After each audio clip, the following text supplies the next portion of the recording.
Alright, I just want to start out with a little scenario for you guys. I take it over, you're about 20 years old, 20, 21, 22.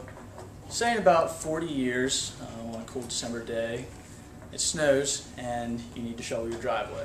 So you're out there shoveling your driveway and you slip on a patch of ice that drained out from the storm gutter and break your hip. So after you break your hip, you go through extensive surgery, and after surgery, you go to see a physical therapist, an occupational therapist, and whatever else you'll need help for. Occupational therapy offers a wide variety of treatment settings and rehabilitation styles that are greatly helpful in recovering from a hindrance in your health. There's numerous models of practice that you can use, that therapists use to intervene with the injury and to get you back to what you want to be doing.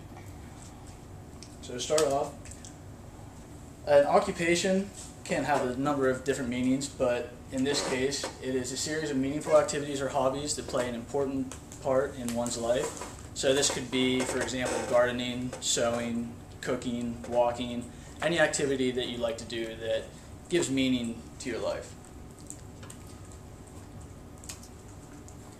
One common misconception about occupational therapy is that it's a lot like physical therapy, which is true in some cases, but for the most part, it's not true. So some of the similarities are both PT and OT require a master's degree and require certification to be in the field. They both help individuals live independently, and they treat any age range from children to elderly.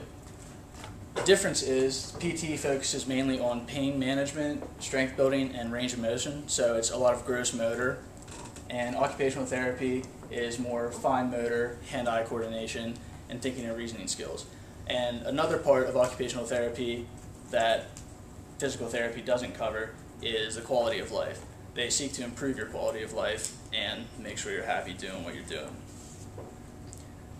And according to AOTA, in addition to helping with physical and mental well-being, OTs address psychological, social, and environmental factors that affect functioning. There is numerous models of practice that occupational therapists use in intervention techniques. One model is the PEO model. It's person, environment, occupation. So as you can see up here, it's broken up into 3 individual spheres.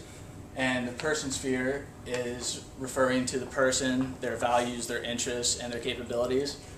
And the environment sphere focuses on the environment in which they're doing the occupation. And the occupation is whatever the meaningful activity is to them. And all these 3 spheres work together to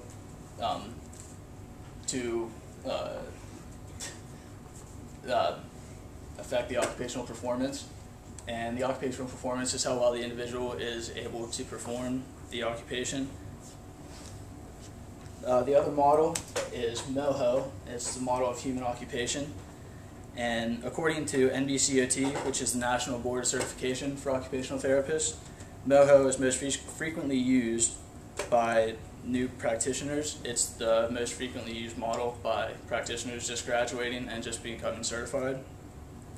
It's widely applicable and easy to use, and it seeks to explain how occupation is motivated, patterned, and performed. So as you can see, it's kind of blurry here in the picture, but the 3 components to start the model are volition, which refers to the motivation, whatever is motivating you to do the occupation, habituation, which is the patterns in which you do it, and the performance capacity, which is how you perform the occupation.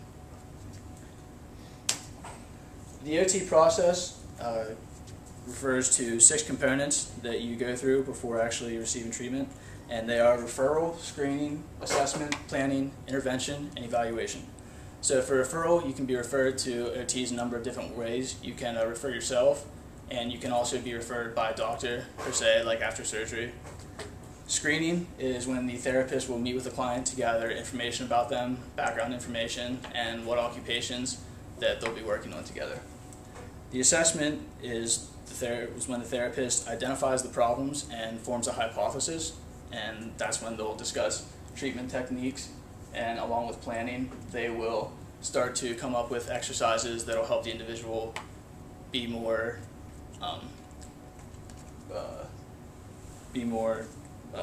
effective in their occupation. And the intervention is the act of intervening. The therapist will do numerous exercises with a client, and they can do things from gross motor exercise to fine motor exercise. It really depends on what the given occupation is of the person that they're treating. And finally is evaluation. And in evaluation, the therapist will evaluate the client's progress and decide if therapy is needed to carry on or if they can discontinue the therapy. So I hope that sums it up for you guys a little bit, and hopefully I was able to distinguish the difference between occupational therapy and physical therapy for those of you that didn't know what it was.